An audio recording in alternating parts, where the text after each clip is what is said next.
অন্যতম প্রতিষ্ঠান সেনাবাহিনী, তারা সিদ্ধান্ত নিয়েছেন জনগণের দিকে তারা গুলি করবেন না, বরং এই অভ্যুত্থানের অংশীদারী তারা হয়েছেন। কাজেই আজকে বাংলাদেশ যে জায়গায় দাঁড়িয়েছে, আমাদের কাজ হবে সম্মিলিতভাবে, ঐক্যবদ্ধভাবে এই গণতান্ত্রিক নির্মাণকে এগিয়ে নিয়ে যাওয়া। সেখানে মতপার্থক্য আছে।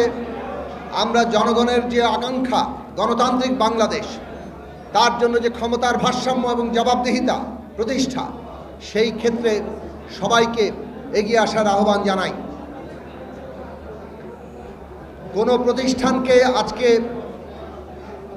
মুখোমুখি করে তোলা কিংবা প্রতিষ্ঠানকে ক্ষতিগ্রস্ত করে এমন কোনো তৎপরতা আমাদের এই দেশের এবং এই রাষ্ট্র ব্যবস্থার জন্য এই মঙ্গলজনক হবে না। আমরা জানি বিগত ফ্যাসিস্ট সরকার প্রতিষ্ঠানগুলোকে দলীয়করণ করেছে এবং প্রতিষ্ঠানগুলোকে জনগণের বিরুদ্ধে ব্যবহার করেছে।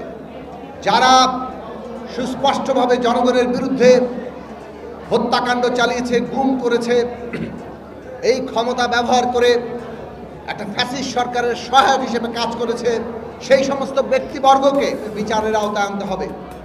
কিন্তু একটা প্রতিষ্ঠানগুলোকে নতুন করে পুনর্গঠন করে তাকে তার মর্যাদার আসনে প্রতিষ্ঠা করাই আমাদের রাষ্ট্রের লক্ষ্য।